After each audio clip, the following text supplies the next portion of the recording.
Mi nieto Benjamín me llamó a las 6 de la mañana.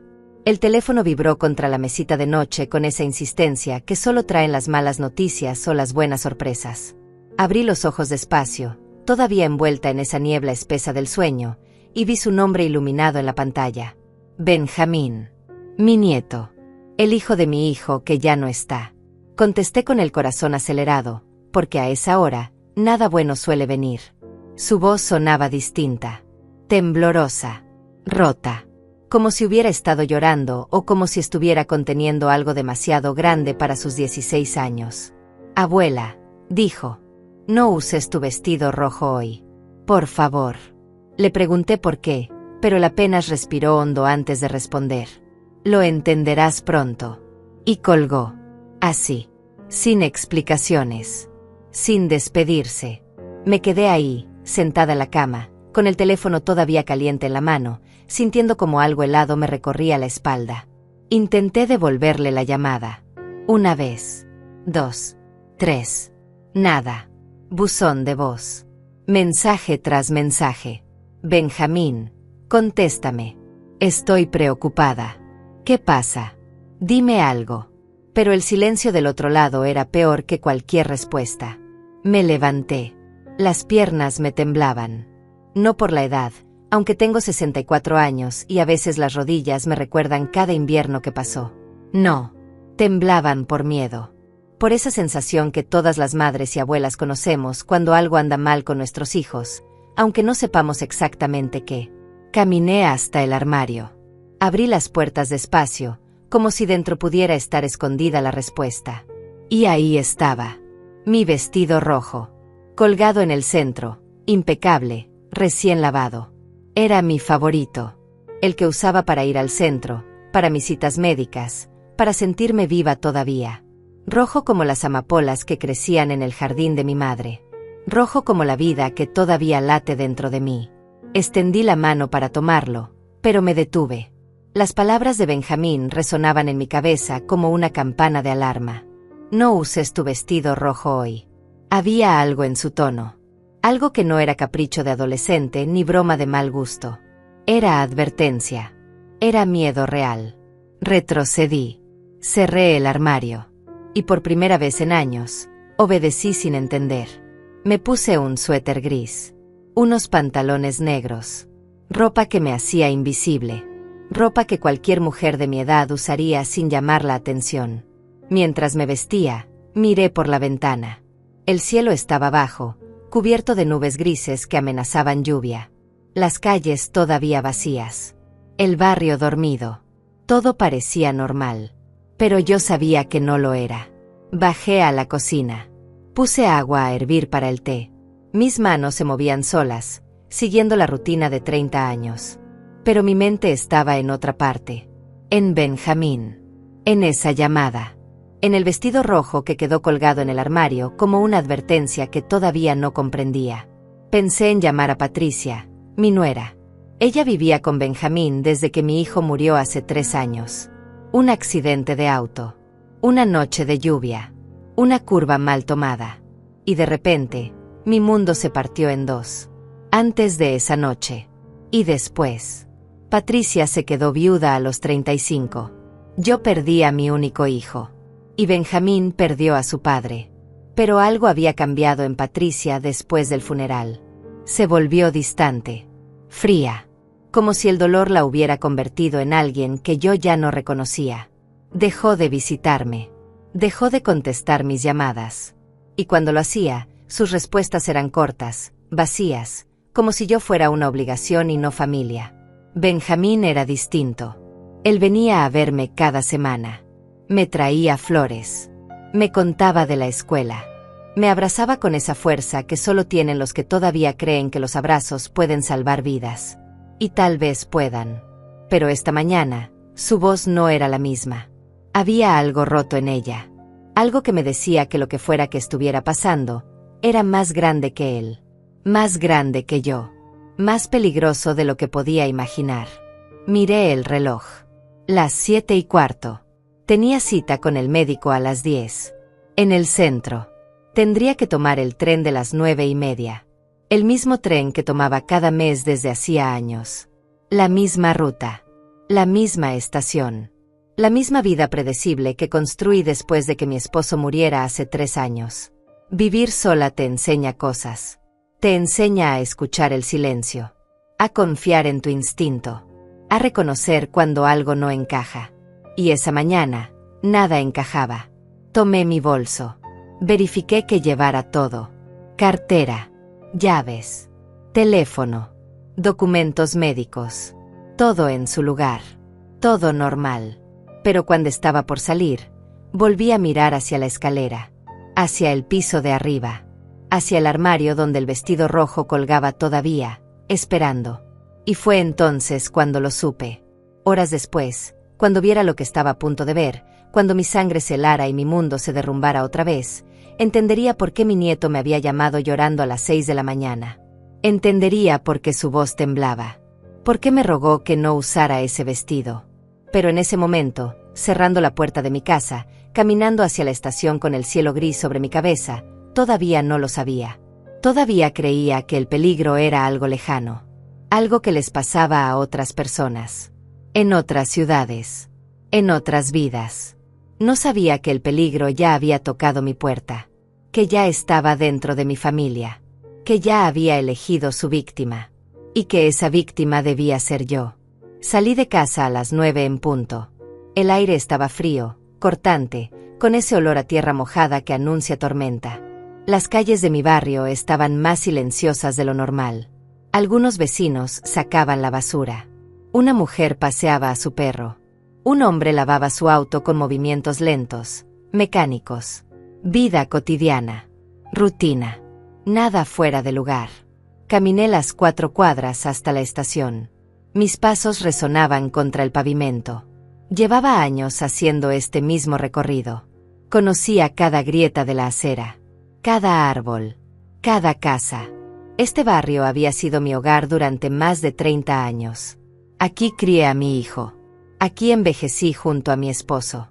Aquí me quedé sola cuando ambos se fueron. La soledad tiene un peso específico. No es algo que puedas ver o tocar, pero está ahí. En la casa demasiado grande. En la mesa con una sola silla. En las conversaciones que tienes contigo misma porque no hay nadie más que escuche. Al principio, después de que murió mi esposo, pensé que me volvería loca. El silencio era tan denso que podía sentirlo presionando contra mis oídos. Pero con el tiempo, aprendí a vivir con él. A hacerlo mi compañero. Mi única compañía constante. Benjamín era mi luz en medio de esa oscuridad. Cada vez que venía a visitarme, traía risas, historias, vida. Me contaba sobre sus clases, sus amigos, sus sueños de estudiar arquitectura algún día. Quiero diseñar casas donde la gente sea feliz. Abuela, me decía. Casas con ventanas grandes para que entre mucha luz. Porque la luz espanta la tristeza. Yo siempre le respondía que él ya hacía eso. Que cada vez que entraba por mi puerta, traía luz consigo. Pero esta mañana, esa luz se había apagado. Su voz al teléfono había sido pura oscuridad. Puro miedo. Y yo caminaba hacia la estación sin entender qué sombra se había metido en su vida. En nuestra vida. Llegué a la estación a las 9:20. El edificio era viejo, de esos construidos en los años 50, con techos altos y ventanas sucias que dejaban entrar una luz turbia. Olía a café viejo, a periódico mojado, a humanidad comprimida. La gente esperaba en los andenes con esa expresión vacía que todos ponemos cuando estamos atrapados en la rutina. Mirando el teléfono. Mirando al infinito. Mirando nada. Me coloqué en mi lugar habitual. Tercera columna desde el acceso principal. Desde ahí podía ver el reloj de la estación y controlar cuándo llegaría mi tren. Siempre he sido puntual. Metódica. Mi esposo decía que yo podía poner en hora todos los relojes del mundo solo con mirar mi agenda. Saqué mi teléfono. Volví a intentar llamar a Benjamín. Nada. Probé con Patricia. Buzón de voz. Escribí un mensaje. Estoy preocupada. Benjamín me llamó esta mañana y sonaba mal. Está todo bien. Enviar. Los 2 palomitas azules aparecieron de inmediato. Mensaje leído. Pero no hubo respuesta. Eso me pareció extraño. Patricia siempre contestaba rápido. Demasiado rápido. Como si estuviera todo el día pegada al teléfono. Esperando. Controlando. Vigilando. Guardé el celular y miré alrededor. La estación se había llenado más. Ejecutivos con maletines. Estudiantes con mochilas enormes. Mujeres con carritos de bebé. Ancianos como yo, con ese andar cansado de quien ha caminado demasiado por la vida. Todos esperando el mismo tren. Todos yendo a algún lado. Todos creyendo que el día sería normal. Fue entonces cuando la vi. Al otro lado del andén. Una mujer de unos 40 años. Cabello castaño recogido en una cola. Lentes de marco grueso. Y un vestido rojo. Exactamente igual al mío. El mismo tono. El mismo corte. El mismo estilo. Como si fuera un espejo distorsionado de mí misma, 30 años más joven. Mi corazón dio un vuelco. Ella caminaba nerviosa. Miraba su teléfono constantemente. Se mordía el labio inferior. Sus ojos se movían de un lado a otro, como si buscara a alguien. O como si quisiera asegurarse de que nadie la seguía. Había algo en su postura. En la forma en que sostenía su bolso contra el pecho. En cómo se mantenía cerca del borde del andén. Algo estaba mal. Y entonces recordé la llamada de Benjamín. No uses tu vestido rojo hoy. Lo entenderás pronto. Un escalofrío me recorrió la columna. Sentí como los vellos de mis brazos se erizaban. Como mi respiración se volvía más rápida. Como algo dentro de mí, ese instinto primitivo que todas las mujeres tenemos, empezaba a gritar que huyera. Que saliera de ahí. Que no mirara. Pero no podía dejar de mirar. La mujer del vestido rojo dio unos pasos más cerca del borde. El tren estaba anunciado. Podía escuchar el rugido metálico acercándose por el túnel. El viento característico que siempre llega antes que las máquinas. El olor a hierro y electricidad. La gente se preparó. Se acercaron al borde. Listos para subir en cuanto las puertas se abrieran. La rutina de siempre. El ballet mecánico de cada mañana. Pero yo no me moví. Mis ojos estaban clavados en aquella mujer. En ese vestido rojo que debía estar en mi cuerpo. En esa escena que empezaba a desarrollarse como una película de terror en cámara lenta. El tren apareció. Las luces brillantes. El sonido ensordecedor. Y justo cuando estaba a metros de distancia, justo cuando empezaba a frenar, vi algo que me heló la sangre. Una mano. Una mano saliendo de entre la multitud. Empujando. Empujando a la mujer del vestido rojo. Ella gritó. Un grito que se perdió entre el ruido del tren. Sus brazos se agitaron en el aire buscando algo de que agarrarse. Sus ojos se abrieron enormes, llenos de terror. Y cayó. Cayó hacia las vías. Cayó hacia el tren que se acercaba. Cayó como una muñeca rota. El sonido que siguió no puedo describirlo. Fue metal contra carne. Fue frenos chirriando. Fue gritos de la gente. Fue el mundo rompiéndose en pedazos. Fue el fin de algo. El comienzo de otra cosa. Me quedé paralizada. No podía moverme. No podía respirar. No podía procesar lo que acababa de ver. La gente corría. Algunos hacia la salida. Otros hacia el lugar del accidente. Alguien gritaba que llamaran a una ambulancia. Otro lloraba. Una mujer vomitaba en una esquina. Pero yo solo podía mirar ese vestido rojo. Ahora manchado. Ahora roto. Ahora convertido en sudario. Y fue en ese instante, con las piernas temblando y las lágrimas quemándome los ojos, cuando entendí las palabras de Benjamín. Cuando entendí la advertencia. Cuando entendí que esa mujer muerta en las vías, esa desconocida con mi mismo vestido, debía ser yo. Alguien había planeado matarme esta mañana. Alguien sabía que yo usaba ese vestido. Alguien sabía que yo estaría en esta estación. A esta hora. En este andén. Y alguien se había equivocado de víctima. Busqué con la mirada. Desesperada. Tratando de encontrar a quien había empujado. Pero la multitud era caótica. Todos se movían. Todos gritaban. Todos corrían. Era imposible distinguir al asesino entre el pánico. Me alejé del andén. Mis piernas apenas me sostenían. Llegué hasta un banco y me dejé caer. Saqué mi teléfono con manos temblorosas. Volví a llamar a Benjamín. Esta vez contestó al primer timbre. «Abuela», susurró. Su voz sonaba aterrada. «¿Estás bien? Por favor dime que estás bien». «Estoy bien», logré decir. Pero acaba de pasar algo terrible. Una mujer, con un vestido como el mío. Alguien la empujó al tren. Escuché cómo contenía el aliento. Un silencio pesado. Y luego, con una voz que apenas era un hilo. «Lo siento tanto, abuela. Intenté advertirte. Intenté salvarte. Pero no sabía cómo decírtelo sin que pensaras que estaba loco». «Benjamín», susurré. «¿Qué está pasando? ¿Quién quiere hacerme daño?» «No puedo hablar ahora», dijo rápido. «Ella está cerca. Pero tengo que contarte algo. Algo que descubrí. Algo terrible. Nos vemos en tu casa a las 6. No le digas a nadie que hablaste conmigo. A nadie, abuela. Ni siquiera a ella». Y colgó. La policía llegó en menos de 10 minutos. Primero las patrullas, luego la ambulancia, después los detectives. La estación se convirtió en un hervidero de uniformes, luces intermitentes y voces que daban órdenes. Acordonaron el área. Pidieron a todos que se quedaran para dar testimonio. Algunos obedecieron. Otros desaparecieron entre la multitud, huyendo de la burocracia o de sus propios miedos. Yo me quedé sentada en aquel banco, mirando la escena como si fuera irreal. Como si estuviera viendo una película y no mi vida. Un oficial joven se acercó. Tenía el rostro serio, profesional, pero sus ojos delataban que esto también lo afectaba. Nadie se acostumbra a la muerte violenta, por más que sea parte de su trabajo. «Señora, necesito que me cuente qué vio», dijo con voz firme pero amable. Lo conté todo. La mujer del vestido rojo. Su nerviosismo. La mano que salió de la multitud. El empujón. La caída. El horror.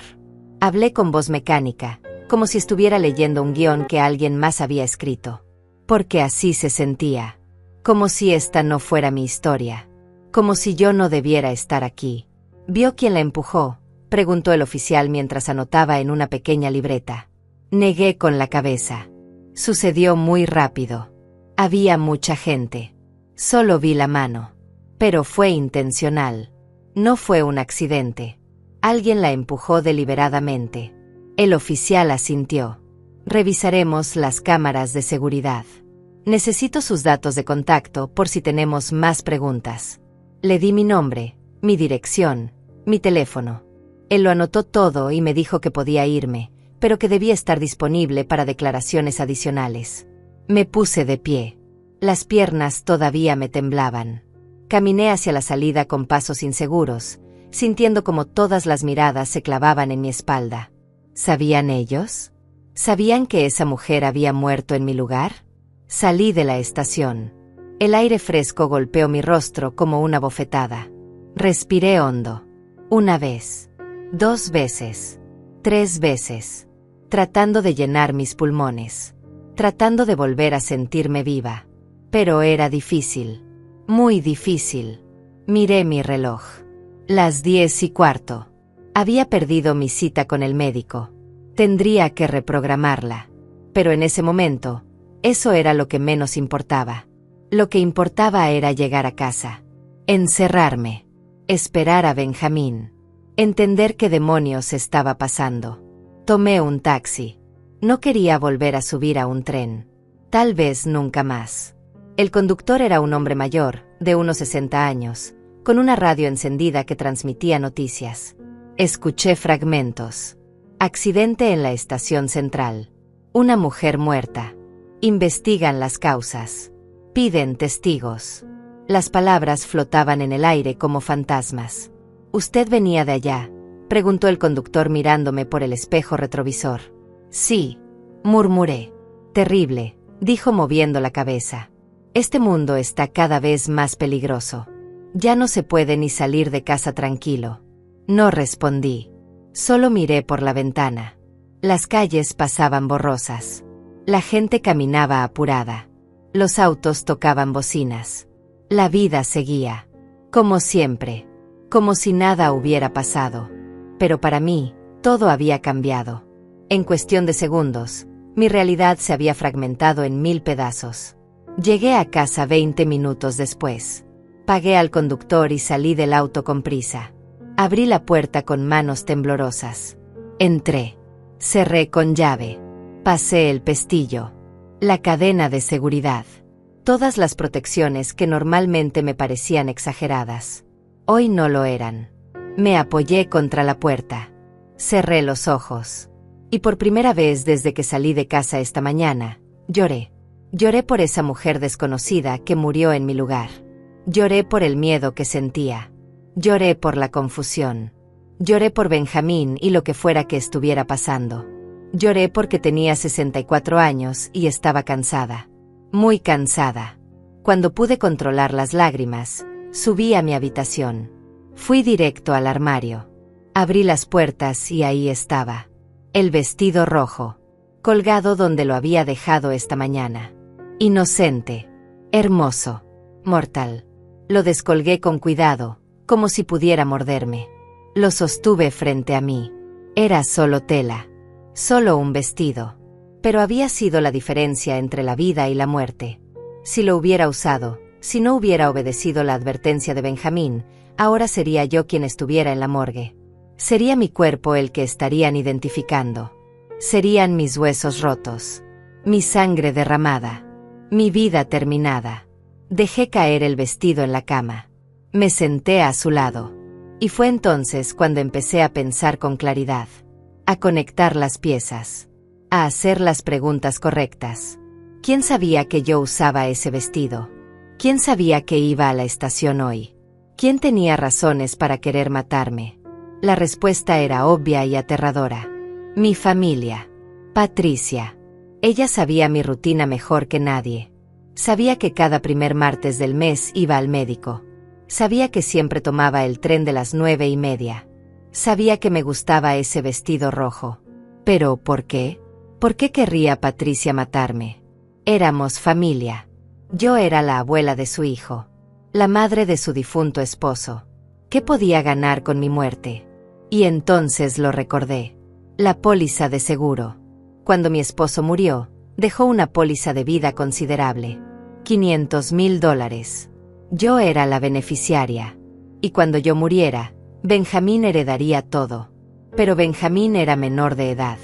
Lo que significaba que Patricia, como su tutora legal, tendría control sobre ese dinero hasta que él cumpliera 21. $500,000. Una fortuna para alguien como Patricia, que desde la muerte de mi hijo no había podido mantener un trabajo estable.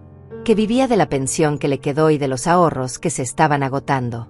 Me puse de pie. Caminé de un lado a otro de la habitación. Pensando. Calculando. Tratando de encontrarle sentido a todo esto. Si Patricia quería mi dinero, tendría que matarme. Pero hacerlo de forma que pareciera accidente. Un empujón en la estación. En la hora pico. Entre la multitud. Fácil de ejecutar. Difícil de probar. Perfecto. Pero algo había salido mal. Esa mujer. La del vestido rojo. ¿Quién era? ¿Por qué vestía igual que yo? ¿Fue coincidencia o había algo más? Bajé a la cocina. Necesitaba té. Necesitaba algo caliente que calmara el frío que sentía en los huesos. Puse agua a hervir. Saqué una taza. Y mientras esperaba, vi un sobremanila sobre la mesa.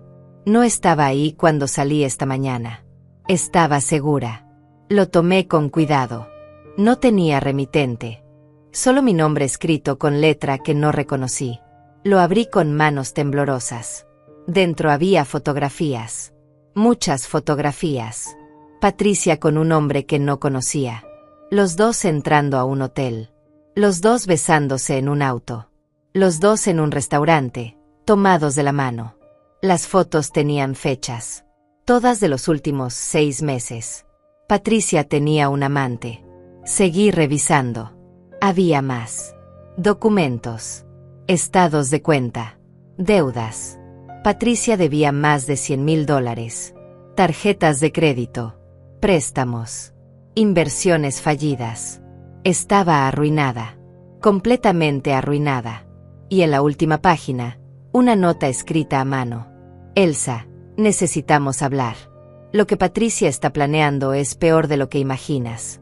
Te están usando. Hoy en la estación no fue accidente. Esa mujer era yo. Yo iba a advertirte. Pero llegaron primero. Si estás leyendo esto, significa que sobreviviste. Cuídate. No confíes en nadie. Diana. Diana. La mujer del vestido rojo se llamaba Diana. Y había muerto tratando de salvarme. Tratando de advertirme. ¿Pero quién era ella? ¿Cómo sabía sobre Patricia? ¿Por qué arriesgó su vida por mí? El sonido de la tetera me sobresaltó. Apagué el fuego. Serví el té con manos que ya no temblaban. Ahora era otra cosa lo que sentía. Ya no era solo miedo. Era rabia. Era indignación. Era esa furia silenciosa que todas las mujeres conocemos cuando descubrimos que alguien nos subestimó. Que creyó que éramos débiles. Que pensó que podría eliminarnos sin consecuencias. Patricia había intentado matarme. Por dinero. Por su amante. Por su codicia. Y en el proceso, había matado a una mujer inocente. A Diana, quien sea que fuera. Me senté a la mesa. Bebí mi té despacio. Y empecé a planear. Porque si algo he aprendido en 64 años de vida es que las mujeres somos más fuertes de lo que aparentamos. Que podemos ser suaves por fuera y de acero por dentro. Que cuando nos acorralan, no nos rendimos. Luchamos. Y yo iba a luchar. Miré el reloj. Las 11:30. Benjamín vendría a las 6. Eso me daba tiempo. Tiempo para investigar. Tiempo para entender. Tiempo para prepararme. Tomé mi teléfono. Busqué en internet. Diana. Necesitaba saber quién era. Revisé las noticias. Y ahí estaba. Diana Mendoza. Contadora forense. Especializada en fraudes financieros. Trabajaba de forma independiente, ayudando a víctimas de estafas a recuperar su dinero. Todo empezó a encajar. Patricia había contratado a Diana. Tal vez para manejar algún asunto financiero. Pero Diana había descubierto algo. Algo que la llevó a investigar más. Algo que la hizo darse cuenta del plan de Patricia. Y en lugar de quedarse callada, decidió advertirme. Decidió salvarme. Y murió por eso. Cerré los ojos. Respiré hondo. Y juré que su muerte no sería en vano. Que Patricia pagaría. Que la verdad saldría a la luz. Que la justicia, esa cosa escurridiza y frágil, prevalecería. Pero primero necesitaba más información. Primero necesitaba hablar con Benjamín. Primero necesitaba entender todo el plan. Porque si Patricia había llegado tan lejos, si había matado una vez, nada le impediría intentarlo de nuevo. Y la próxima vez, no habría vestido equivocado que me salvara. Las horas pasaron con una lentitud torturante. Me quedé en casa, encerrada, mirando el reloj cada 5 minutos como si eso pudiera acelerar el tiempo. Revisé cada rincón de los documentos que Diana había dejado. Estudié cada fotografía, cada estado de cuenta, cada evidencia de la doble vida de Patricia. El hombre de las fotos se llamaba César. Lo descubrí buscando en redes sociales. César Maldonado, 45 años. Agente de bienes raíces. Sonrisa perfecta. Trajes caros. Vida de apariencias. En su perfil público alardeaba de propiedades vendidas, viajes exóticos, cenas en restaurantes exclusivos. Pero cuando profundicé más, encontré algo interesante. Hacía 3 años había tenido problemas legales. Una demanda por estafa inmobiliaria. Se había librado por tecnicismos legales, pero las víctimas habían perdido sus ahorros. Patricia y César eran la pareja perfecta. 2 estafadores. 2 personas sin escrúpulos. 2 asesinos. Porque ahora estaba segura. No había sido solo Patricia. César también estaba involucrado. Tenía que estarlo. El plan era demasiado elaborado para una sola persona. Alguien tuvo que seguirme. Estudiar mi rutina. Esperar el momento exacto. Y ese alguien probablemente fue él. Preparé más té. Comí algo, aunque no tenía hambre. El estómago se me había cerrado desde esta mañana. Pero sabía que necesitaba mantener fuerzas. Lo que venía no sería fácil. Y no podía permitirme estar débil. A las 3 de la tarde sonó el timbre. Mi corazón dio un salto. Me acerqué a la puerta con cuidado. Miré por la mirilla. Era Teodoro, mi vecino. Un hombre de 70 años, viudo como yo, que vivía 3 casas más abajo. Nos habíamos hecho amigos con los años. Compartíamos té los domingos. Hablábamos de nuestros difuntos. De la soledad. De cómo sobrevivir cuando todos los que amaste se han ido. Abrí la puerta apenas una rendija, dejando la cadena puesta. Elsa, dijo con voz preocupada. Vi las noticias. Lo de la estación. Dicen que están buscando testigos. Tú ibas para allá esta mañana, ¿verdad? ¿Estás bien? Asentí. Estoy bien, Teodoro. Gracias por preocuparte. ¿Viste lo que pasó? Preguntó mirándome con esos ojos grises que habían visto demasiado en la vida. Lo vi todo, susurré. Fue horrible. Teodoro me miró en silencio por un momento. Luego dijo algo que me sorprendió. ¿Necesitas ayuda, Elsa? Porque si estás en problemas, puedes confiar en mí. Los viejos como nosotros debemos cuidarnos entre nosotros. Sentí como se me llenaban los ojos de lágrimas. Había olvidado lo que era tener un aliado. Alguien en quien confiar. Abrí la puerta completamente. Entra, le dije. Tengo que contarte algo. Teodoro entró y se sentó en la sala. Le serví té. Y le conté todo. La llamada de Benjamín. La advertencia sobre el vestido rojo. La mujer en la estación. El empujón. La muerte. Los documentos de Diana. Las deudas de Patricia. El amante. El plan para matarme. Teodoro me escuchó en silencio, sin interrumpir. Su rostro se fue endureciendo con cada palabra. Cuando terminé, dejó la taza sobre la mesa con un golpe seco. Esa maldita, dijo con una rabia que no le había escuchado nunca. ¿Cómo se atreve? Después de todo lo que hiciste por ella. La acogiste cuando tu hijo murió. La ayudaste económicamente. Y así te paga. Necesito pruebas, dije. Pruebas reales que pueda llevar a la policía. Los documentos de Diana son un inicio, pero no son suficientes. Necesito que Patricia se incrimine. Que confiese. ¿Y cómo piensas lograr eso?, preguntó Teodoro. Todavía no lo sé, admití. Pero Benjamín viene a las 6. Él sabe algo. Algo que descubrió. Por eso me llamó esta mañana. Por eso me advirtió. Teodoro asintió. Entonces esperaremos juntos. No deberías estar sola en esto, Elsa. Es peligroso. Le agradecí con la mirada. Y nos quedamos ahí, en silencio, bebiendo té, esperando que llegaran las 6. A las 5:30 mi teléfono sonó. Era Patricia. Mi corazón se aceleró. Respiré hondo antes de contestar. Elsa, dijo con voz dulce, falsa. Escuché sobre lo que pasó en la estación esta mañana. ¡Qué horror! ¿Estabas ahí? Sí, respondí tratando de mantener la voz neutra. Fue terrible. Gracias a Dios que estás bien, dijo.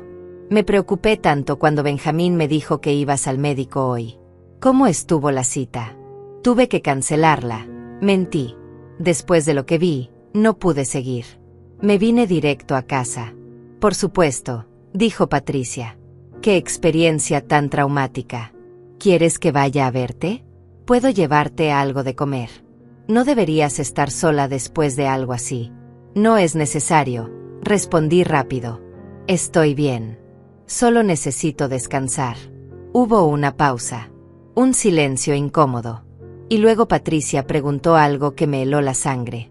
¿Hablaste con la policía? ¿Les dijiste lo que viste? Sí, dije. Me tomaron declaración. Pero no pude ver mucho. Había mucha gente.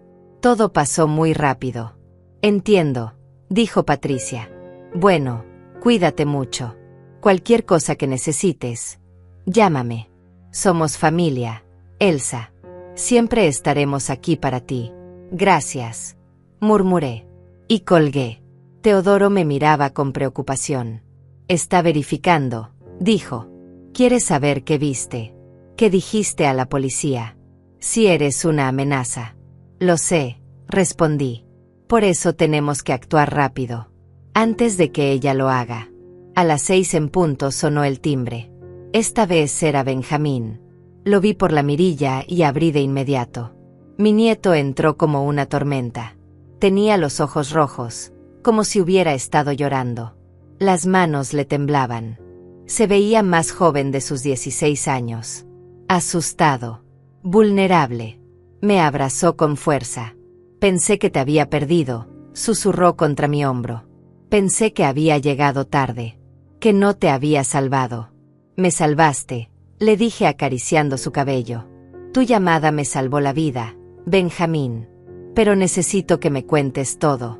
¿Cómo supiste? ¿Qué descubriste? Benjamín se separó de mí. Miró a Teodoro con desconfianza. Es amigo, le aseguré. Puedes confiar en él. Benjamín asintió. Nos sentamos los tres en la sala. Y mi nieto comenzó a hablar.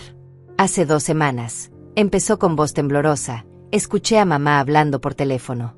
Era tarde. Yo debería estar dormido. Pero me levanté por agua y la escuché. Estaba en su habitación, hablando con alguien. Su voz sonaba diferente. Excitada. Emocionada. Decía cosas como pronto tendremos el dinero, solo falta poco, nadie sospechará nada. Continúa, lo animé. Al día siguiente revisé su teléfono, confesó. Sé que estuvo mal, pero algo me decía que debía hacerlo. Encontré mensajes con un tal César. Hablaban de ti, abuela. De tu póliza de seguro. De cómo yo heredaría cuando tú murieras. De cómo ellos podrían usar ese dinero para empezar una nueva vida juntos. ¿Qué más decían?, preguntó Teodoro. Hablaban de un plan, continuó Benjamín. Iban a hacer que pareciera un accidente. Mencionaban la estación. Tu rutina. Tu vestido rojo. César dijo que sería fácil. Mucha gente. Nadie vería nada. Perfecto. Sentí como la rabia me quemaba por dentro. ¿Por qué no me lo dijiste antes?, pregunté tratando de no sonar acusatoria. No sabía cómo, dijo Benjamín con lágrimas en los ojos. Es mi madre, abuela. Sé que está mal. Sé que es una persona horrible. Pero es mi madre. Y no quería creer que fuera capaz de algo así. Pensé que tal vez había entendido mal. Que estaba sacando conclusiones apresuradas. ¿Y qué te hizo cambiar de opinión?, preguntó Teodoro. Ayer en la noche, respondió Benjamín, la escuché hablando otra vez. Esta vez con César en persona. Él vino a casa cuando yo supuestamente dormía. Los escuché en la sala. César le dijo que todo estaba listo para mañana. Que había seguido a la contadora. Que ella también usaba vestido rojo. Que si algo salía mal con el primer intento, tendrían que eliminarla también porque sabía demasiado. Diana, murmuré. ¿Quién es Diana?, preguntó Benjamín. La mujer que murió esta mañana, expliqué. La mujer que trataba de salvarme. La mujer que murió en mi lugar. Benjamín palideció. Oh Dios, susurró. Es mi culpa. Si yo hubiera hablado antes. Si hubiera ido a la policía. No es tu culpa, le dije con firmeza. La culpa es de Patricia y César. Ellos son los asesinos. Ellos planearon esto. Y ellos pagarán. ¿Pero cómo?, preguntó Benjamín. No tenemos pruebas. Es mi palabra contra la suya. Un menor contra su madre. Nadie me creerá. Tienes razón, dijo Teodoro. Necesitamos más que palabras. Necesitamos evidencia concreta. Los documentos de Diana son un inicio, dije. Pero necesitamos algo más. Necesitamos una confesión. En audio o video. Algo irrefutable.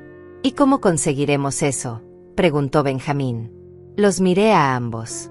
Y en ese momento supe exactamente qué hacer. Iba a tenderles una trampa. Iba a usar su propia codicia contra ellos. Iba a hacer que creyeran que habían ganado. Y cuando bajaran la guardia, los atraparía. Tengo un plan, dije. Pero necesito que ambos confíen en mí. Y que hagan exactamente lo que les diga.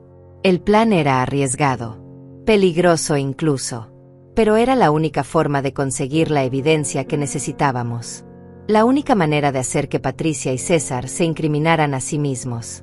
Les expliqué cada detalle a Benjamín y a Teodoro. Al principio, mi nieto se resistió. «Es demasiado peligroso, abuela», dijo con voz temblorosa. «Si algo sale mal, podrían lastimarte. Podrían matarte de verdad esta vez». «Por eso no saldrá mal», respondí con una calma que no sentía del todo. «Porque esta vez estaremos preparados. Esta vez tendremos testigos. Y esta vez, ellos no sabrán que los estamos esperando». Teodoro apoyó mi plan. «Es la única forma, Elsa tiene razón. Si vamos a la policía ahora, sin pruebas contundentes, Patricia dirá que todo es mentira, que estamos confundidos, que somos viejos paranoicos, y quedará libre para intentarlo de nuevo». Benjamín finalmente aceptó, aunque podía ver el miedo en sus ojos. El miedo de perder a su única abuela. El miedo de enfrentar a su madre. El miedo de que todo saliera terriblemente mal. «Está bien», susurró. «¿Qué necesitas que haga?» Le di instrucciones precisas. Debía volver a casa y actuar con normalidad. No podía dejar que Patricia sospechara nada. Debía comportarse como siempre. Callado. Obediente. El adolescente que ella creía que era. Y mañana por la mañana, cuando Patricia se fuera a trabajar, debía revisar su teléfono otra vez. Tomar capturas de pantalla de todo. Los mensajes con César. Las conversaciones sobre el plan. Las pruebas digitales que necesitábamos. «Pero eso no será suficiente», dijo Benjamín. «Dirá que fueron editadas. Que son falsas». «Tienes razón», admití. «Por eso necesitamos algo más. Necesitamos que ella confiese. En persona. Con testigos». «¿Y cómo lograremos eso?», preguntó. Les conté la segunda parte del plan. La más peligrosa. Iba a llamar a Patricia. Iba a decirle que estaba muy afectada por lo de la estación. Que necesitaba verla. Que necesitaba hablar sobre algo importante relacionado con mi testamento. Esa palabra, testamento, sería la carnada perfecta. Patricia no podría resistirse. Vendría corriendo, pensando que finalmente tendría acceso a mi dinero. Y cuando llegue, dije, grabaré toda la conversación. La haré hablar. La haré confesar. «¿Y si no confiesa?», preguntó Teodoro. «¿Y si es más inteligente que eso?». «Entonces usaremos el plan B», respondí. «Benjamín le dirá que sabe todo. Que encontró los mensajes. Que va a ir a la policía. Patricia entrará en pánico. Y cuando la gente entra en pánico, comete errores. Dice cosas que no debería decir. Es manipulación», dijo Benjamín en voz baja. «Es justicia», corregí. «Diana murió por culpa de ella. Una mujer inocente. Y Patricia no puede quedar impune. No puede salirse con la suya». Teodoro puso su mano sobre mi hombro. «No estarás sola en esto, Elsa. Yo estaré aquí. Escondido, pero aquí. Si algo sale mal, intervendré. Llamaré a la policía. Haré lo que sea necesario para protegerte». Le agradecí con la mirada. Y nos pusimos en marcha. Benjamín se fue a casa alrededor de las 7. Le hice prometer que me enviaría un mensaje cuando llegara. Que me mantendría informada de cada movimiento de Patricia. Que no haría nada imprudente. Teodoro se quedó conmigo un rato más. Revisamos cada detalle del plan. Cada posible escenario. Cada salida de emergencia. A las 8 se fue a su casa, pero me prometió que estaría disponible todo el tiempo. Que mantendría su teléfono encendido. Que vendría corriendo si lo necesitaba. Cuando me quedé sola, la casa se sintió más grande que nunca. Más vacía. Más silenciosa.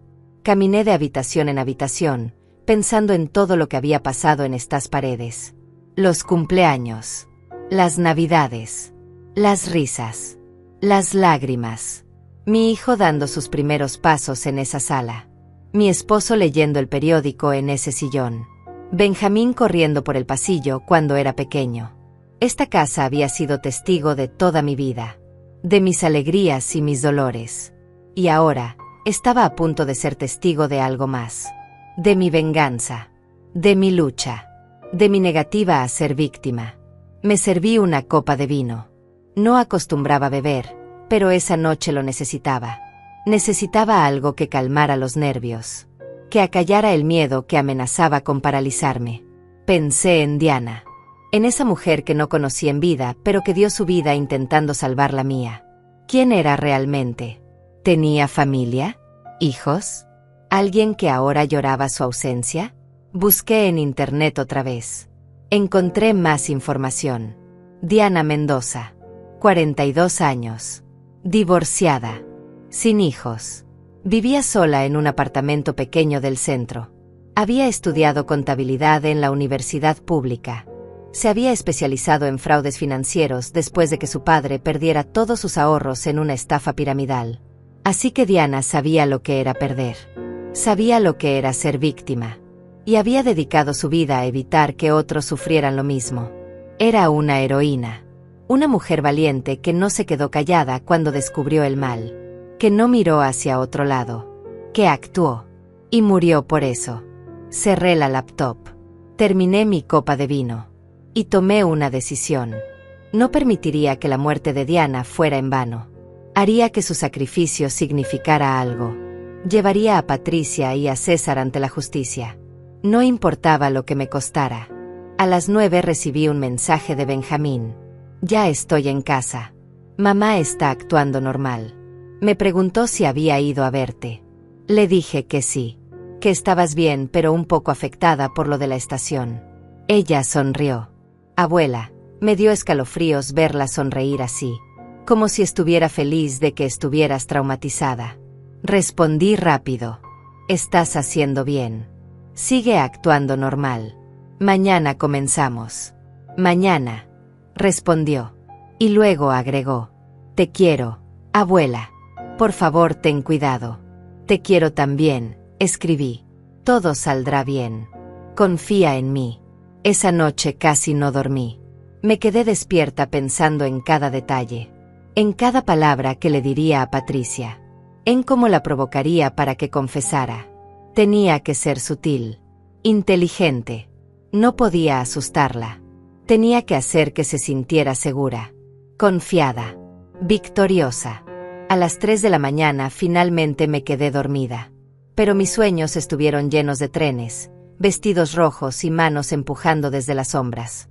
Me desperté varias veces sobresaltada, con el corazón galopando y el sudor frío en la espalda. A las 7 me levanté. Me duché. Me vestí con ropa cómoda. Preparé café fuerte. Y esperé. A las 9 llegó un mensaje de Benjamín. Mamá se acaba de ir. Estoy revisando su teléfono. Oh Dios. Abuela. Hay más mensajes. Más planes. No solo querían matarte. También planeaban sacar dinero de tu cuenta antes. Forjando tu firma. Vaciándote lentamente para que no te dieras cuenta. Toma capturas de todo, respondí. Y envíamelas. Durante los siguientes 30 minutos, mi teléfono se llenó de imágenes. Conversaciones entre Patricia y César. Planes detallados. Fechas. Horarios. Cuentas bancarias. Montos. Era peor de lo que había imaginado. No era solo mi póliza de seguro lo que querían. Era todo. Cada centavo que había ahorrado durante toda mi vida. $500,000 del seguro. Más $150,000 en mi cuenta de ahorros. Más el valor de la casa, que según las conversaciones de Patricia con César, valía alrededor de $300,000. Casi $1,000,000 en total. 1,000,000 de razones para matarme. Sentí náuseas. No por el dinero. El dinero era solo papel. Números en una pantalla. Lo que me dolía era la traición. La frialdad. El cálculo. Patricia había planeado cada detalle de mi muerte con la misma naturalidad con la que alguien planea unas vacaciones. Respiré hondo. Guardé las capturas de pantalla. Y llamé a Patricia. Contestó al tercer timbre. Elsa, dijo con esa voz dulce y falsa que ahora me daba asco. ¿Cómo amaneciste? Mal. Mentí. No pude dormir. Sigo viendo esa escena una y otra vez. La mujer cayendo. El tren. La sangre. Oh, pobre Elsa, dijo Patricia con una compasión tan fingida que era casi cómica. Es normal. Fue algo muy traumático. ¿Has pensado en hablar con alguien?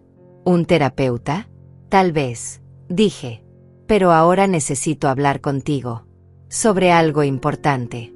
Hubo una pausa. ¿Sobre qué? Sobre mi testamento, dije dejando caer las palabras como anzuelos. He estado pensando. Después de lo de ayer, me di cuenta de que podría morir en cualquier momento. Y necesito asegurarme de que todo esté en orden. Que Benjamín esté protegido.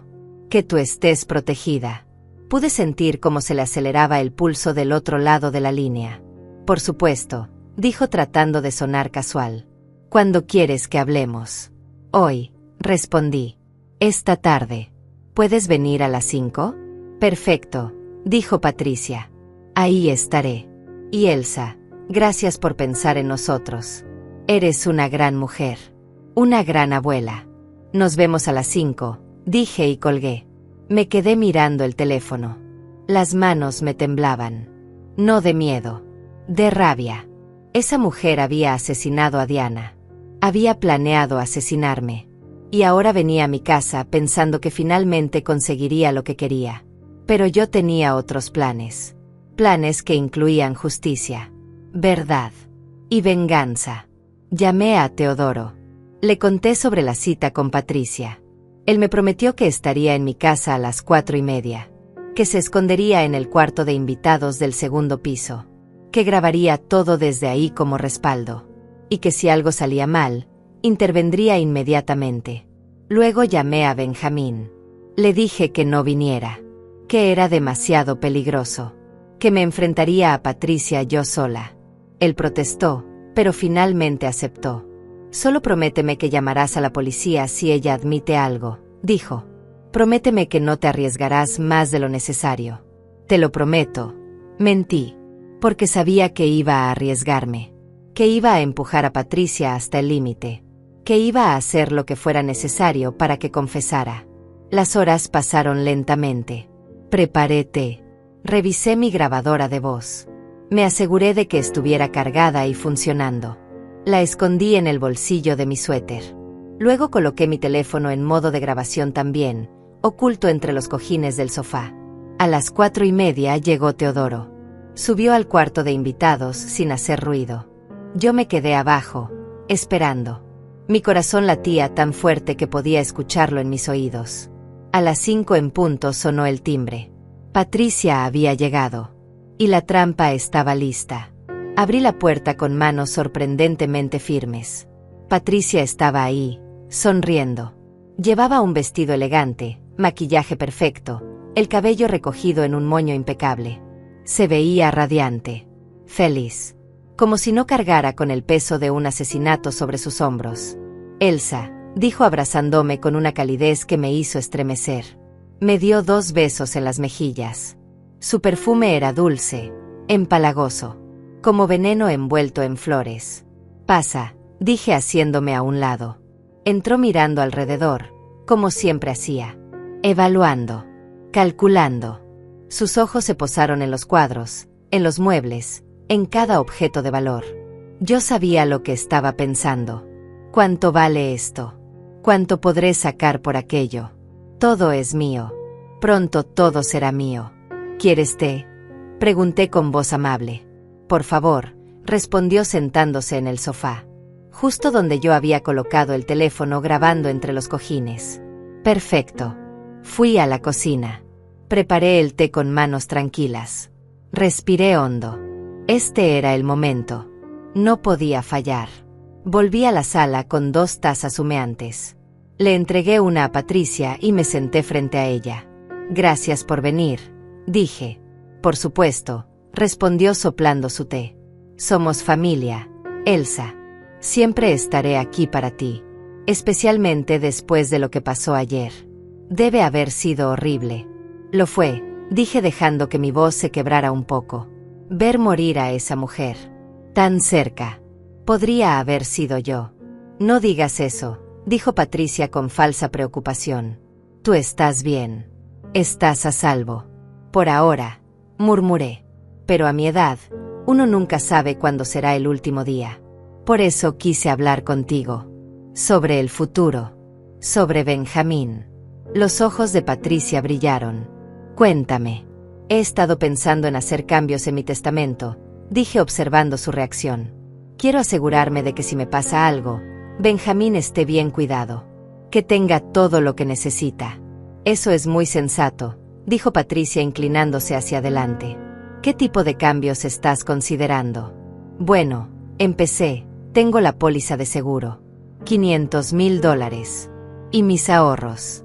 Y esta casa. Todo suma bastante. Es una buena cantidad, dijo Patricia tratando de sonar casual, pero podía ver la avaricia en sus ojos. Y todo iría para Benjamín, ¿verdad? Esa es la pregunta, dije tomando un sorbo de té. He estado pensando. Benjamín es muy joven todavía. 16 años. ¿Qué pasa si algo me sucede ahora? Él no puede manejar ese dinero solo. Por supuesto que no, dijo Patricia rápidamente. Por eso estaría yo. Como su madre. Como su tutora legal.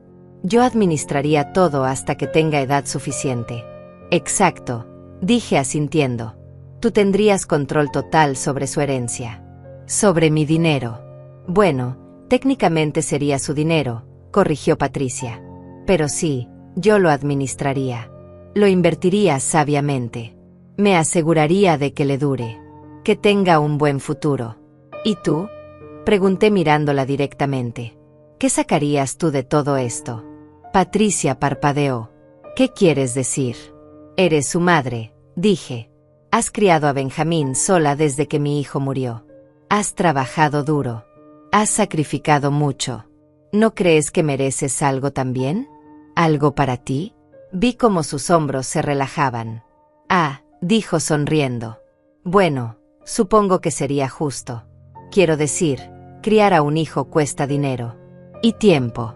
Y energía. Exactamente. Dije. Por eso estaba pensando en modificar mi testamento. Dejarle una parte directamente a ti. No como tutora de Benjamín, sino como mi nuera. Como familia. Los ojos de Patricia se iluminaron como los de un depredador que ve a su presa acercarse. ¿En serio, Elsa? Eso sería muy generoso de tu parte. Estaba pensando en $100,000, dije. Directamente para ti. Para que puedas rehacer tu vida. Encontrar la felicidad. Tal vez incluso encontrar a alguien nuevo. Patricia se quedó callada por un momento. Luego dijo algo que me sorprendió por su honestidad. ¿Cómo supiste? ¿Sobre qué? Pregunté haciéndome la inocente. Sobre César, dijo en voz baja. Sobre que estoy viendo a alguien. Benjamín me lo mencionó. Mentí. Dijo que vio a un hombre saliendo de tu casa una mañana. Patricia suspiró. Iba a decírtelo, Elsa. De verdad. Pero no sabía cómo. Pensé que tal vez te molestaría. Que sentirías que estoy traicionando la memoria de tu hijo. Mi hijo está muerto, dije con voz firme. Murió hace 3 años. Y tú estás viva. Tienes derecho a ser feliz. A rehacer tu vida. No te juzgo por eso, Patricia. Gracias, dijo ella, y por primera vez vi algo parecido a emoción real en su rostro. Significa mucho para mí escuchar eso. César es un buen hombre. Nos queremos. Queremos construir un futuro juntos. Y ese futuro cuesta dinero, dije. Patricia se quedó callada. Luego asintió lentamente. Sí, tenemos planes. Queremos comprar una casa. Empezar un negocio. Pero todo eso requiere capital. Y yo, bueno, no he sido muy buena administrando mi dinero estos años. Lo sé, dije suavemente. Sé que tienes deudas, Patricia. Sé que has estado luchando. ¿Cómo? Empezó a preguntar, pero la interrumpí. Porque soy tu suegra, dije. Porque me preocupo por ti. Por Benjamín. Por esta familia. Y quiero ayudar. Patricia me miró con lágrimas en los ojos. ¿De verdad harías eso, Elsa? ¿De verdad cambiarías tu testamento para incluirme? Sí, dije. Pero hay algo que necesito entender primero. ¿Qué cosa? Preguntó poniéndose tensa. La mujer que murió ayer en la estación, dije observando cada microexpresión en su rostro. La que llevaba el vestido rojo. ¿Sabes quién era? Patricia se quedó muy quieta. No, dijo lentamente. ¿Por qué lo preguntas? Porque he estado pensando, dije. Es una coincidencia muy extraña. Yo iba a usar mi vestido rojo ese día. El que tanto me gusta. Pero Benjamín me llamó temprano y me pidió que no lo usara. Y luego una mujer con un vestido exactamente igual al mío muere en la estación donde yo debía estar. ¿No te parece extraño? Son cosas que pasan, dijo Patricia, pero su voz había perdido la calidez. Coincidencias trágicas. Coincidencias. Repetí. Patricia. Esa mujer se llamaba Diana Mendoza. Era contadora forense, especializada en fraudes financieros. Vi cómo palidecía. ¿Y qué tiene que ver eso conmigo? Creo que tú lo sabes, dije inclinándome hacia adelante.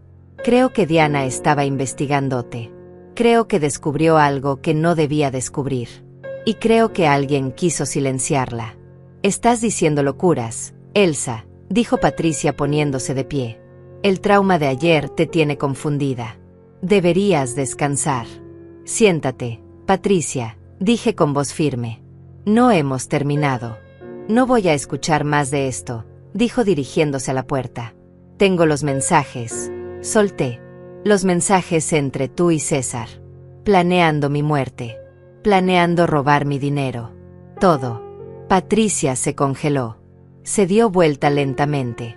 Su rostro había cambiado por completo. La máscara de dulzura había desaparecido. En su lugar había algo frío. Peligroso. No sabes de qué estás hablando, dijo. Sé exactamente de qué estoy hablando, respondí. Sé que me seguiste. Que estudiaste mi rutina. Que planeaste empujarme frente al tren. Pero Diana llegó primero, tratando de advertirme. Y César la confundió conmigo. La mató creyendo que era yo. Pruébalo, dijo Patricia con una sonrisa helada. No necesito probártelo a ti, dije. Necesito probárselo a la policía. Y lo haré. Tengo los documentos que Diana me dejó. Tengo las capturas de pantalla de tus mensajes. Tengo testigos. Testigos, rió Patricia. ¿Quién? ¿Benjamín? Es un niño. Mi hijo. Dirá lo que yo le diga que diga.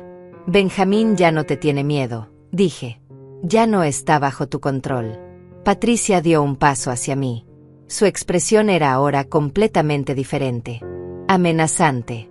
Deberías tener cuidado, Elsa. Los accidentes pasan. Especialmente a mujeres viejas que viven solas. Que se caen por las escaleras. Que olvidan apagar la estufa. Que tienen problemas cardíacos. ¿Me estás amenazando?, pregunté sintiendo como la adrenalina corría por mis venas. Estoy diciéndote la verdad, respondió. Si vas a la policía con esas acusaciones ridículas, te arrepentirás. César y yo nos aseguraremos de eso. César, repetí, tu cómplice. El hombre que empujó a Diana. El asesino. Fue un accidente, dijo Patricia encogiéndose de hombros. Una mujer equivocada en el momento equivocado. Estas cosas pasan. Sentí náuseas. ¿Cómo puedes ser tan fría? Diana era inocente. Era una buena persona. Y la mataste. Yo no la maté, dijo Patricia. Ni siquiera estuve ahí. No puedes probar nada, Elsa. Y si intentas destruirme, me llevaré a Benjamín. Te lo quitaré. No volverás a verlo nunca. Esa fue tu error, dije poniéndome de pie. Amenazarme con lo único que me queda. Con mi nieto. Mi error, rió Patricia. ¿Y cuál fue tu error, Elsa? Mi error, dije, fue creer que eras parte de esta familia. Que te importábamos. Que tenías corazón. El corazón no paga las cuentas, dijo Patricia. El dinero sí. Tu dinero. Y lo tendré. De una forma o de otra. No si yo puedo evitarlo, respondí. Patricia se acercó más. Estábamos frente a frente ahora. Tan cerca que podía ver el odio en sus ojos. Eres una vieja tonta, susurró. Y las viejas tontas no viven mucho tiempo. Fue en ese momento cuando Teodoro bajó las escaleras. Patricia se volteó asustada. Su rostro mostraba shock, terror y finalmente, comprensión. Todo esto fue una trampa, dijo mirándome. Me grabaste. Cada palabra, confirmé. Patricia retrocedió como un animal acorralado. Sus ojos se movían frenéticamente entre Teodoro y yo, buscando una salida, una forma de escapar de la trampa en la que había caído. Su rostro había perdido todo color. Las manos le temblaban. Esto no es legal, dijo con voz aguda. No pueden grabarme sin mi consentimiento. No sirve como evidencia. En realidad sí, dijo Teodoro con calma. En este estado, solo se necesita el consentimiento de una de las partes en una conversación privada. Y Elsa consintió. Está en su propia casa. Todo lo que dijiste aquí quedó registrado. Patricia rió. Una risa histérica, aguda, llena de desesperación. Creen que ganaron, ¿verdad? Creen que con una grabación van a destruirme. No es solo la grabación, dije. Son los mensajes. Los documentos financieros. El testimonio de Benjamín. Las cámaras de seguridad de la estación. Todo junto pinta un cuadro muy claro. Patricia, tú y César planearon mi asesinato. Y en el proceso, mataron a una mujer inocente. Nadie les creerá, dijo Patricia, pero su voz había perdido convicción. Soy una viuda. Una madre soltera. Ustedes son una vieja paranoica y su amigo entrometido. ¿A quién creen que la policía le creerá? A las pruebas, respondió Teodoro. Las pruebas no mienten. Patricia se dejó caer en el sofá. Enterró su rostro entre las manos. Por un momento pensé que lloraría, que se quebraría, que tal vez, en algún lugar profundo, todavía había algo humano en ella. Pero cuando levantó la cabeza, solo había rabia. Esto es tu culpa, me espetó. Si hubieras muerto cuando debías, nada de esto habría pasado. Diana seguiría viva. Benjamín no tendría que elegir entre su madre y su abuela. Todo sería más fácil. Más fácil, repetí incrédula. ¿Más fácil si yo estuviera muerta? Sí, dijo Patricia poniéndose de pie. Porque tú eres el obstáculo. Tú y tu dinero y tu casa y tu póliza de seguro. Todo lo que debería ser mío. Todo lo que me merezco después de todo lo que he sufrido. No te mereces nada, dije con voz helada. No después de lo que hiciste. No después de planear asesinarme. No después de matar a Diana. Diana era un problema, dijo Patricia con indiferencia. Estaba husmeando donde no debía. Investigando cosas que no le incumbían. César la siguió durante días. Sabíamos que vendría a advertirte. Así que decidimos matarlos a las dos de un solo golpe. 2 pájaros de un tiro. Sentí como se me revolvía el estómago. ¿Cómo puedes hablar así? ¿Cómo puedes ser tan monstruosa? Monstruosa, rió Patricia. ¿Yo soy la monstruosa? Mira a tu alrededor, Elsa. Vives en esta casa enorme. Sola. Sentada sobre una fortuna mientras el resto de nosotros luchamos por sobrevivir. Mientras yo trabajo 2 empleos para mantener a tu nieto. Mientras César y yo nos matamos tratando de salir adelante. Y tú aquí, acaparándolo todo. Ese dinero lo gané mi esposo, dije con voz firme. Trabajó durante 40 años. Se sacrificó. Ahorró. Planeó nuestro futuro. No voy a pedir disculpas por eso. Pero él está muerto, dijo Patricia. Y tu hijo está muerto. Y tú estás vieja. ¿Para qué necesitas tanto dinero? ¿Para qué sirve si no lo usas? Lo estoy usando, respondí. Para vivir. Para cuidar de mí misma. Y para asegurarme de que Benjamín tenga un futuro. Un futuro lejos de ti.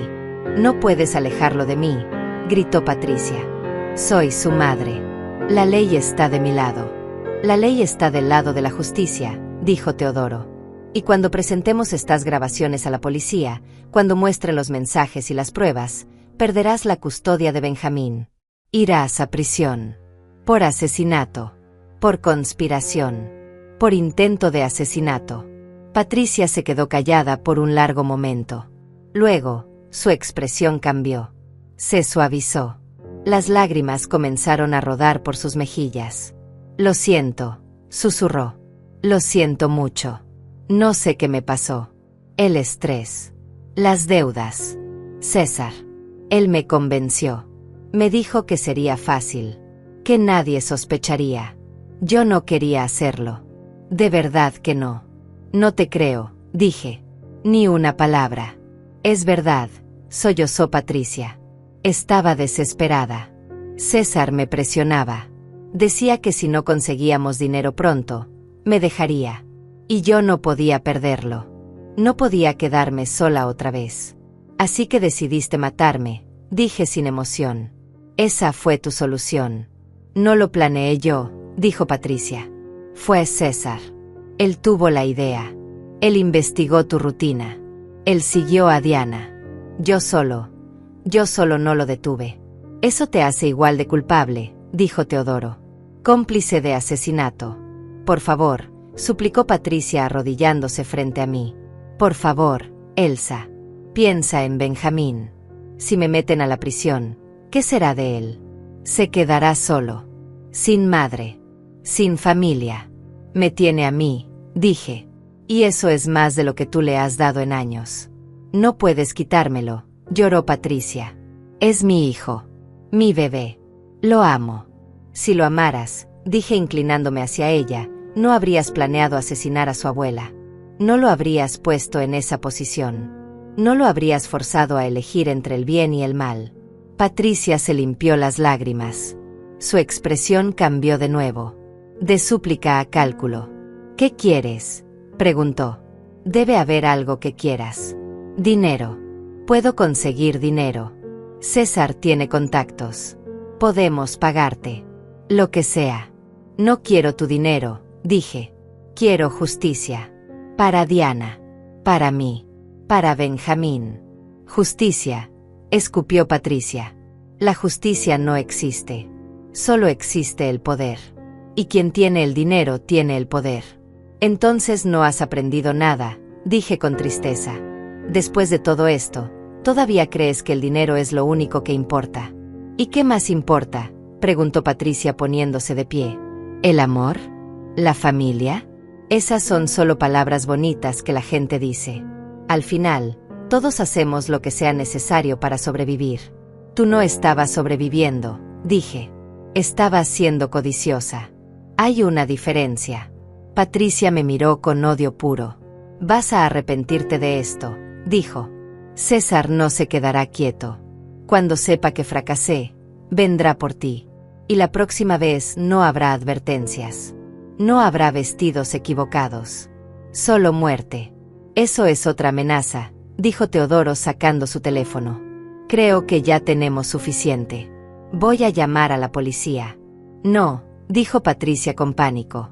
Espera. Podemos llegar a un acuerdo. Por favor. No hay acuerdo posible, dije. Diana está muerta.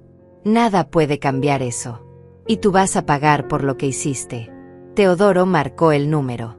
Patricia se lanzó hacia él, tratando de quitarle el teléfono. Él retrocedió rápido. Yo me interpuse entre ellos. No te atrevas, le dije a Patricia con voz de acero. Ella me empujó. Yo perdí el equilibrio. Caí hacia atrás. Mi cadera golpeó contra la mesa de centro. El dolor fue instantáneo y agudo. Teodoro dejó caer el teléfono y corrió hacia mí. Patricia aprovechó el momento. Tomó su bolso y corrió hacia la puerta. La abrió de golpe y salió corriendo. La escuchamos bajar las escaleras del porche. Sus tacones golpeando contra el cemento. El sonido de un auto arrancando. Se fue, dijo Teodoro ayudándome a sentarme. ¿Estás bien? Estoy bien, dije aunque el dolor en mi cadera decía lo contrario. Llama a la policía. Diles lo que pasó. Diles que Patricia y César son sospechosos del asesinato de Diana Mendoza. Diles que tenemos pruebas. Teodoro recogió su teléfono y marcó. Mientras hablaba con la operadora, yo pensé en Patricia huyendo. En César esperándola en algún lugar. En los dos planeando su próximo movimiento. Pero esta vez estábamos preparados. Esta vez teníamos evidencia. Esta vez no éramos víctimas indefensas. Éramos guerreras. Luchadoras. Y no nos rendiríamos hasta que la justicia prevaleciera. La policía llegó en 15 minutos. 2 oficiales primero, luego un detective. Les entregamos las grabaciones, las capturas de pantalla, los documentos de Diana. Les contamos todo, desde la llamada de Benjamín hasta la confesión de Patricia, desde el asesinato en la estación hasta las amenazas de esta tarde. El detective, un hombre de unos 50 años con ojos cansados pero inteligentes, escuchó todo con atención. Tomó notas, hizo preguntas, y finalmente dijo las palabras que necesitaba escuchar. Tenemos suficiente para arrestarla. A ella y a César Maldonado. Emitiremos órdenes de arresto inmediatamente. Pondremos vigilancia en su casa, en su trabajo, en todos los lugares que frecuenta. No llegarán lejos. ¿Y Benjamín? Pregunté. Mi nieto. Está en casa de Patricia ahora mismo. Enviaremos una patrulla, dijo el detective. Lo sacaremos de ahí y lo traeremos con usted. ¿Puede cuidar de él mientras resolvemos esto? Por supuesto, respondí. Es mi nieto. Haré lo que sea necesario para protegerlo. El detective asintió. Es usted una mujer valiente, señora. No muchas personas de su edad tendrían el coraje de enfrentar así a un asesino. Cuando te subestiman toda la vida, dije, aprendes a ser más fuerte de lo que aparentas. El detective sonrió. Lo creo. Nos mantendremos en contacto. Si Patricia o César intentan comunicarse con usted, no responda. Llámenos de inmediato. Lo haré, prometí. Los policías se fueron. Teodoro se quedó conmigo. Preparamos más té. Nos sentamos en silencio, procesando todo lo que había pasado. Afuera, el sol comenzaba a ponerse. El cielo se teñía de naranjas y rosas. Era hermoso. La vida continuaba. A pesar del horror. A pesar de la muerte. A pesar de todo. Mi teléfono sonó. Era Benjamín. Abuela, dijo con voz asustada. La policía está aquí. Dicen que mamá huyó. Que intentó lastimarte. ¿Es verdad? Es verdad, respondí. Pero estoy bien. Ven a casa, Benjamín. Ven conmigo. Aquí estarás seguro. Ya voy, dijo. Te amo, abuela. Te amo también, mi niño. Te amo también. Benjamín llegó media hora después, escoltado por una oficial de policía. Lo vi bajar del patrullero con una mochila al hombro y los ojos rojos de tanto llorar. Corrió hacia mí y me abrazó con una fuerza que casi me hace perder el equilibrio. Sentí como temblaba contra mi pecho, como su respiración era entrecortada, como todo su mundo se había desmoronado en cuestión de horas. Lo siento, susurró una y otra vez. Lo siento tanto, abuela. Debí decirte antes. Debí hacer algo antes. Hiciste exactamente lo que debías hacer, le dije acariciando su cabello. Me salvaste la vida, Benjamín. Fuiste valiente cuando más lo necesitaba. La oficial se despidió después de confirmar que Benjamín estaba seguro conmigo. Nos dio un número de emergencia por si Patricia o César intentaban contactarnos. Luego se fue, dejándonos en el silencio pesado de la casa. Teodoro preparó la cena. Nada elaborado, solo sopa y pan, pero era exactamente lo que necesitábamos. Algo caliente, algo reconfortante. Comimos en la mesa de la cocina, los tres en silencio. Benjamín apenas probó bocado. Miraba su plato como si contuviera respuestas que no podía encontrar. ¿Dónde crees que esté?, preguntó finalmente. Mi mamá. ¿Dónde habrá ido? No lo sé, respondí honestamente. Pero la policía la encontrará. No puede esconderse para siempre. ¿Y César?, preguntó. ¿También lo buscan? Sí, dijo Teodoro. Hay órdenes de arresto para ambos. Por asesinato. Por conspiración. Por intento de asesinato. Benjamín dejó la cuchara. Cerró los ojos. Mi mamá es una asesina, dijo en voz baja. No puedo creerlo. No puedo procesar que la mujer que me dio la vida le quitó la vida a otra persona. A veces la gente que creemos conocer, dije tomando su mano, resulta ser completamente diferente de lo que pensábamos. No es tu culpa, Benjamín. Nada de esto es tu culpa. Pero soy su hijo, dijo con lágrimas rodando por sus mejillas. ¿Qué dice eso de mí? Que si llevo su sangre, llevo también su maldad. No funciona así, dijo Teodoro con firmeza. Tú no eres tu madre. Eres tu propia persona. Y has demostrado tener un corazón noble. Hiciste lo correcto cuando fue difícil. Cuando dolió. Eso es lo que te define. No la sangre. Las elecciones. Benjamín asintió, pero podía ver que todavía cargaba con una culpa que no le correspondía. Esa noche lo instalé en el cuarto de invitados. Le di sábanas limpias, toallas, todo lo que pudiera necesitar. Le dije que esta era su casa ahora, que siempre lo había sido, que nunca más estaría solo. Teodoro se quedó hasta tarde. Revisamos las noticias. Ya habían publicado información sobre el caso. Buscan a madre e hijo por asesinato premeditado, decía un titular. Otro, tragedia en la estación, revelan que muerte de contadora fue asesinato planeado. Los medios todavía no tenían todos los detalles, pero la historia comenzaba a salir a la luz. Mi teléfono sonó alrededor de las 11 de la noche. Era el detective. Señora Elsa, dijo, tenemos noticias. Encontramos a César Maldonado. ¿Dónde? Pregunté. Intentó cruzar la frontera, explicó. Lo detuvieron en un puesto de control. Está bajo custodia ahora. Se declaró inocente, pero con las pruebas que tenemos, no llegará lejos. ¿Y Patricia? Pregunté conteniendo la respiración. Todavía nada, admitió. Pero tenemos vigilancia en todos los lugares posibles. Aeropuertos, estaciones de autobuses, incluso la casa de familiares. Aparecerá. Siempre lo hacen. Espero que tengan razón, dije. La tenemos, aseguró. Descanse, señora. Ha tenido un día muy largo. La mantendremos informada.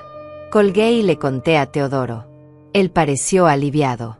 Al menos uno está tras las rejas, dijo. Es un comienzo. Esa noche dormí poco.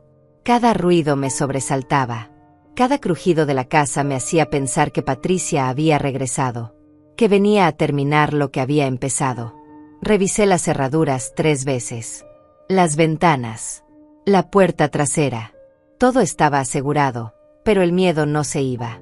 A las 3 de la mañana bajé por agua. Encontré a Benjamín en la cocina, sentado en la oscuridad. No podía dormir, dijo cuando encendí la luz. Yo tampoco, admití sentándome a su lado. Nos quedamos ahí, en silencio compartido, 2 personas tratando de procesar lo improcesable. Finalmente, Benjamín habló. ¿Crees que alguna vez volveré a confiar en alguien?, preguntó. Después de esto. Después de descubrir que mi propia madre quería matar a la persona que más amo en el mundo. Sí, respondí. Llevará tiempo. Dolerá. Pero confiarás otra vez. Porque a pesar de todo lo malo que pasó, también hubo bondad. Diana intentó salvarte. Teodoro nos ayudó. Yo luché por ti. El mundo no es solo oscuridad, Benjamín. También hay luz. Quiero creerlo, dijo. Entonces créelo, le dije. Porque es verdad. Los días siguientes fueron un torbellino. Declaraciones en la comisaría. Entrevistas con fiscales. Reuniones con abogados. Benjamín tuvo que declarar también. Le costó, pero lo hizo con valentía. Contó todo lo que había escuchado, todo lo que había visto, todo lo que sabía. César se quebró durante los interrogatorios. Confesó todo. El plan. El seguimiento. El momento en la estación cuando empujó a Diana creyendo que era yo. Intentó culpar a Patricia. Dijo que ella había sido la cerebro detrás de todo. Que él solo era un peón. Pero los mensajes mostraban otra realidad. Mostraban a 2 personas igualmente culpables. Igualmente monstruosas. Patricia seguía desaparecida. 1 semana. 2 semanas. 3. La policía amplió la búsqueda. Difundieron su foto en medios nacionales. Alguien tenía que haberla visto. Alguien tenía que saber dónde estaba. Benjamín comenzó terapia. Un psicólogo especializado en trauma familiar. Al principio se resistía. No quiero hablar de ella, decía. Quiero olvidar. Pero eventualmente comprendió que olvidar no era sanar. que para seguir adelante tenía que procesar lo que había pasado. Yo también fui a terapia. Resultó que sobrevivir a un intento de asesinato deja marcas invisibles.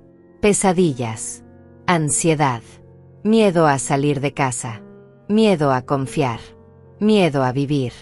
Pero trabajé en ello, día a día, paso a paso. Un mes después del incidente, llegó una llamada. El detective. La encontramos, dijo. Patricia está bajo custodia. ¿Dónde estaba?, pregunté. En un pueblo pequeño a 300 kilómetros de aquí, explicó. Vivía con una identidad falsa, trabajando en un restaurante. Pensó que podía desaparecer, empezar de nuevo. Pero alguien la reconoció de las noticias y llamó. ¿Qué pasará ahora?, pregunté. El juicio, respondió. Tanto ella como César enfrentarán cargos. Asesinato en primer grado. Conspiración. Intento de asesinato. Con las pruebas que tenemos, pasarán décadas en prisión. Décadas, repetí. No era vida entera. No era justicia perfecta. Pero era algo. Le conté a Benjamín. Él no dijo nada por un largo momento. Luego preguntó. ¿Puedo verla? ¿Antes del juicio? ¿Está seguro?, pregunté. Necesito hacerlo, dijo. Necesito preguntarle por qué. Necesito escucharlo de ella. Y así lo hicimos. Solicitamos una visita. Fue aprobada. Y una fría mañana de invierno, Benjamín y yo fuimos a la cárcel donde tenían a Patricia. La vimos a través de un vidrio. Vestía el uniforme naranja. Sin maquillaje. Sin joyas. Sin la máscara que siempre había usado. Se veía pequeña, derrotada, casi humana. Benjamín tomó el teléfono. Ella hizo lo mismo. Se miraron, madre e hijo, separados por vidrio y crímenes imperdonables. ¿Por qué?, preguntó Benjamín. Su voz se quebró. Eso es todo lo que quiero saber. ¿Por qué? Patricia cerró los ojos. Las lágrimas corrieron por sus mejillas. Porque perdí mi camino, dijo finalmente. Porque el dolor de perder a tu padre me convirtió en alguien que no reconozco. Porque el miedo a quedarme sin nada me hizo tomar decisiones terribles. Y porque al final, elegí el dinero sobre todo lo demás. Sobre ti. Sobre la moral. Sobre mí misma. ¿Me amaste alguna vez?, preguntó Benjamín. Te amo, dijo Patricia. Siempre te he amado. Pero no fue suficiente. Y esa es la verdad más dolorosa de todas. La conversación duró 20 minutos. Al final, Benjamín colgó el teléfono. Se puso de pie. Miró a su madre una última vez. Y se fue. No dijo adiós. No hubo perdón. Solo un final. El juicio comenzó 6 meses después. Fue largo, agotador, doloroso. Tuve que declarar. Benjamín también. Revivimos cada momento de aquellos días terribles. Cada mentira. Cada amenaza. Cada segundo de miedo. César intentó negociar. Ofreció declarar contra Patricia a cambio de una sentencia reducida. Los fiscales aceptaron. Subió al estrado y contó todo. Cómo había conocido a Patricia en una reunión de apoyo para viudos. Cómo la relación había comenzado inocentemente, pero se había tornado tóxica. Cómo ella había mencionado mi dinero una y otra vez hasta que la idea de robarlo se convirtió en obsesión. Cómo juntos habían planeado cada detalle de mi muerte. Y cómo había empujado a Diana Mendoza creyendo que era yo. Patricia se defendió sola. Rechazó a su abogado público.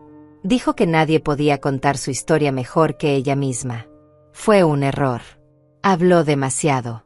Se contradijo. Mostró la misma frialdad que me había mostrado aquella tarde en mi sala. El jurado la vio. La reconoció. Y la condenó. 40 años de prisión para Patricia. 25 para César. No era cadena perpetua, pero significaba que pasarían la mayor parte de sus vidas tras las rejas. Significaba justicia. No perfecta, pero real. Cuando leyeron el veredicto, Patricia me miró. No había odio en sus ojos. Tampoco arrepentimiento. Solo vacío. Como si algo dentro de ella se hubiera apagado para siempre. Benjamín no la miró. Mantuvo la vista al frente, la mandíbula apretada, las lágrimas contenidas. Salimos del juzgado tomados de la mano. Los periodistas nos esperaban. Querían declaraciones. Querían emociones. Querían el espectáculo.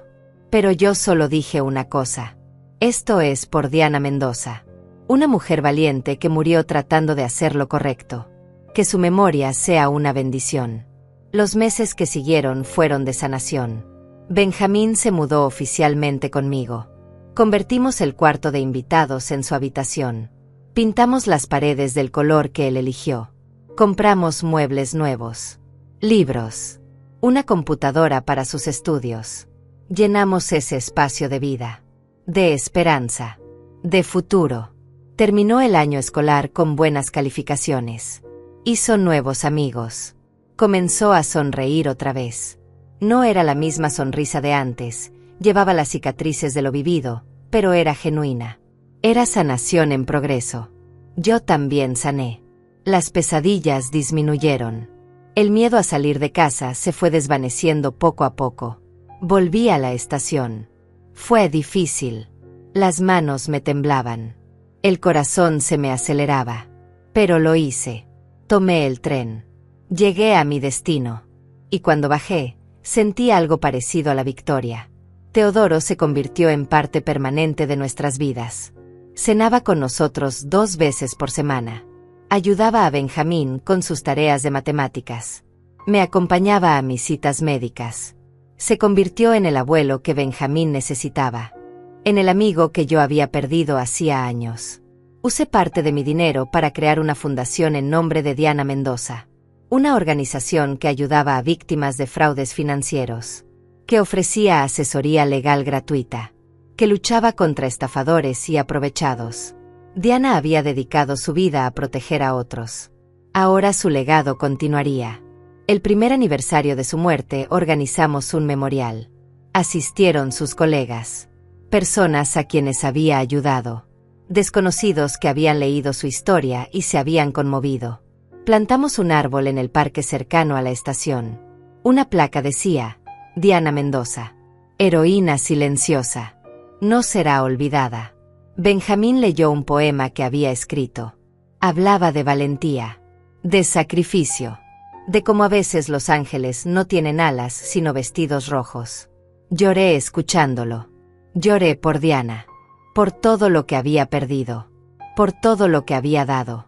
Una tarde, meses después, Benjamín y yo estábamos en el jardín. Él trabajaba en un proyecto escolar. Yo regaba las flores que había plantado ese año. Rosas rojas. En memoria. En homenaje. Abuela, dijo de repente, ¿alguna vez la perdonarás? A mi mamá. Me detuve. Dejé la regadera. Me senté a su lado. La pregunta era justa. Importante. Merecía una respuesta honesta. No lo sé, dije finalmente. Parte de mí quiere poder hacerlo. Quiere creer que el perdón es posible. Que es lo correcto. Pero otra parte, la parte que recuerda el terror de aquella mañana, la parte que piensa en Diana muerta en las vías, esa parte no puede. Todavía no. Tal vez nunca. ¿Está mal que yo tampoco pueda?, preguntó Benjamín. No, respondí. No está mal. El perdón no es obligatorio. No es algo que le debas a quien te lastimó. Es algo que das cuando estás listo. Si algún día lo estás. Y si nunca lo estás, también está bien. Gracias por ser honesta, dijo. Mucha gente me dice que debería perdonarla. Que es mi madre. Que algún día lo entenderé. Pero no creo que lo haga. No creo que entienda cómo pudo intentar matar a la persona que más amo. Lo abracé. Largo. Fuerte. Mi nieto. Mi alegría. Mi razón para seguir adelante. El vestido rojo lo doné finalmente. A una organización benéfica. No podía tenerlo en mi armario. Era hermoso, pero estaba manchado con memorias demasiado dolorosas. Esperaba que alguien más pudiera usarlo. Que para esa persona significara solo un vestido bonito. Nada más. Nada menos. La vida continuó. Como siempre lo hace. Las estaciones cambiaron. El verano llegó con su calor sofocante. Luego el otoño con sus hojas doradas. Benjamín cumplió 17. Comenzó a pensar en universidades, en carreras, en futuros. Hablaba de estudiar derecho. Quiero ayudar a gente como Diana, decía. Quiero asegurarme de que la justicia no sea solo una palabra bonita. Yo envejecía. 65 años ahora. Las rodillas protestaban más. La espalda dolía con mayor frecuencia. Pero estaba viva, despierta, presente. Y eso era más de lo que Patricia había planeado para mí. Una noche, casi 2 años después de todo, estaba en mi habitación preparándome para dormir cuando encontré algo en el fondo de un cajón. Una fotografía vieja. De mi hijo, el padre de Benjamín. Sonriendo. Joven. Lleno de vida y promesas. Le hablé como solía hacer cuando acababa de morir. Te extraño, le dije. Todos los días. Pero creo que estarías orgulloso. De Benjamín. De mí. De cómo luchamos. De cómo sobrevivimos. El viento movió las cortinas. Una brisa fresca entró por la ventana. Y por un momento, solo por un momento, sentí paz. Porque al final, eso era lo que habíamos logrado. No venganza. No destrucción. Paz. La paz de saber que habíamos hecho lo correcto. Que habíamos honrado a Diana.